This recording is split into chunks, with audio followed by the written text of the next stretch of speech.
வணக்கம். தமிழ் ஃபுட் கார்னரில் இன்னைக்கு சோயா பீன்ஸும் உருளைக்கிழங்கும் சேர்த்து கிரேவி பண்ண போகிறோம். இந்த கிரேவியை ஒன் பார்ட் ரெசிபியாக பண்ணியிருக்கோம்.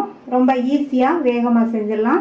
இந்த கிரேவி சாதத்தில் விட்டு சாப்பிட்றதுக்கும் சப்பாத்திக்கு சைட் டிஷ்ஷாக வச்சு சாப்பிட்றதுக்கும் இட்லி தோசைக்கும் தொட்டு சாப்பிட்றதுக்கும் ரொம்ப சூப்பராக இருக்கும். இப்போ இந்த டேஸ்டான சோயா பீன்ஸ் உருளைக்கிழங்கு கிரேவியை எப்படி பண்ணுறதுன்னு பார்க்கலாம். இது வரைக்கும் நம்ம சேனலை சப்ஸ்கிரைப் பண்ணாதவங்க சப்ஸ்கிரைப் பண்ணிவிட்டு பக்கத்தில் உள்ள பெல் பட்டனையும் கிளிக் பண்ணிக்கோங்க. 1/4 கிலோ சோயாபீன்ஸ் எடுத்து வச்சுருக்கேன். இதனுடைய மேல் தோலை எடுத்துட்டு உள்ள பயரை மட்டும் தனியாக எடுத்து வச்சுக்கலாம்.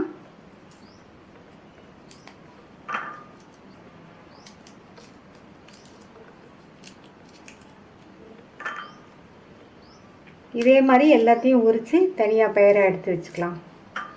எல்லா சோயாபீன்ஸையும் உரித்து பிளேட்டுக்கு மாற்றி வச்சுருக்கேன். அது கூட 2 மீடியம் சைஸ் உருளைக்கிழங்கு சேர்த்து தான் நம்ம கிரேவி பண்ண போகிறோம். இந்த உருளைக்கிழங்கு 100 கிராம் இருக்கும். இப்போ இந்த உருளைக்கிழங்குல உள்ள மேல் தோலை சீவிட்டு மீடியம் சைஸ் துண்டுகளாக கட் பண்ணி தண்ணியில் போட்டுக்கலாம். இந்த மிக்ஸி ஜாரில் 15 போல் சின்ன வெங்காயத்தை சேர்த்து தண்ணி எதுவும் சேர்க்காம 1-2 அரைச்சிக்கணும். நைஸாக அரைச்சிடக்கூடாது.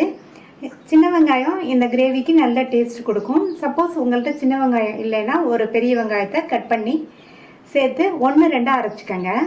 ஸ்டவ்வில் ஒரு குக்கர் போட்டிருக்கேன். அதில் 2 டேபிள் ஸ்பூன் எண்ணெய் சூடானதும் அதில் 1/4 டீஸ்பூன் சோம்பு, ஒரு சின்ன பீஸ் பட்டை, ஒரு பிரிஞ்சி இலை எல்லாமே நல்லா பொரிஞ்சு வாசனை வந்துடுச்சு. இது கூட கறிவேப்பிலை, 1-2 அரைச்ச வெங்காயத்தை சேர்த்துக்கலாம். இந்த வெங்காயத்தை கொஞ்சம் வதக்கி விட்டுக்கணும். லைட்டாக அதனுடைய கலர் மாறுற அளவுக்கு வதக்கிக்கணும். வெங்காயம் வதங்கி அதனுடைய கலர் லைட்டாக மாறி இருக்கு.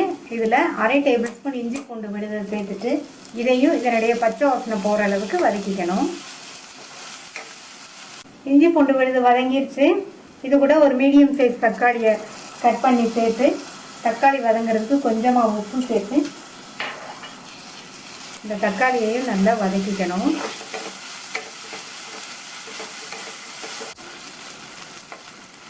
சேர்த்த தக்காளியும் நல்லா வதங்கிடுச்சு. இது கூட 1/4 டீஸ்பூன் மஞ்சள் தூள், 1/2 டீஸ்பூன் தனி மிளகாத்தூள். மிளகாத்தூள் உங்கள் காரத்துக்கு தகுந்தபடி நீங்கள் சேர்த்துக்கங்க. 2 டீஸ்பூன் கொத்தமல்லி தூள், 1/2 டீஸ்பூன் சோம்புத்தூள். சோம்புத்தூள் இல்லைன்னா நீங்கள் தாளிக்கும் போது கூட கொஞ்சம் சோம்பு சேர்த்து தாளிச்சுக்கோங்க. இப்போ இதில் கொஞ்சமாக தண்ணி சேர்த்து நல்லா இதனுடைய பச்சை வாசனை போகிற அளவுக்கு வதக்கிக்கணும். பச்சை வாசனை போயிடுச்சுன்னா ஓரங்கள்லாம் நல்லா எண்ணெய் பிரிஞ்சு வந்துடும். மசாலா தூளோட பச்சை வாசனையெல்லாம் போயிடுச்சு.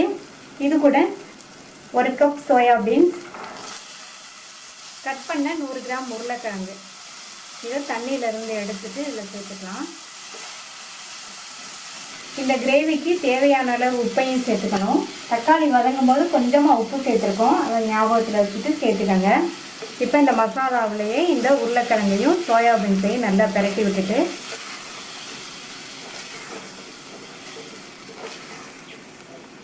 நல்லா மசாலாவில் பிரட்டி விட்டுட்டு இதில் தண்ணி சேர்த்துக்கலாம். 1/4 கப் போல் தண்ணி சேர்த்துருக்கேன். நல்லா கலந்து விட்டுறணும். நம்ம சாதாரணமாக கிரேவிக்கு தண்ணி சேர்க்குறதுனா கொஞ்சம் அதிகமாகவே சேர்ப்போம். நம்ம இதை குக்கரில் சேர்த்து பண்ணுறதுனால தண்ணி கொஞ்சமாக சேர்த்தா போதும்.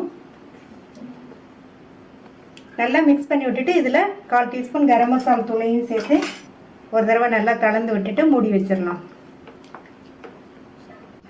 மூடி போட்டாச்சு. ஸ்டீம் வந்ததுக்கப்புறமா வெயிட் போட்டு மீடியம் ஃப்ளேமில் 4 விசில் வரட்டும். 4 விசில் வந்துடுச்சு. நல்லா கமகமன் வாசனையாக இருக்குது. சோயாபீன்ஸ் உருளைக்கிழங்கு ரெண்டுமே நல்லா சாஃப்டாக வெந்துருச்சு. கிரேவி ரெடி ஆயிடுச்சு. இதில் கடைசியாக கொத்தமல்லி தலையை தூவி விட்டுட்டு ஒரு தடவை கலந்து விட்டுறலாம். ரொம்ப ஈஸியாக பண்ணக்கூடிய டேஸ்டான சோயாபீன்ஸ் உருளைக்கிழங்கு கிரேவி ரெடி ஆயிடுச்சு.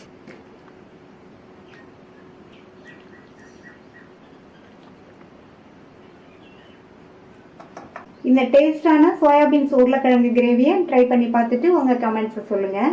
தேங்க்யூ.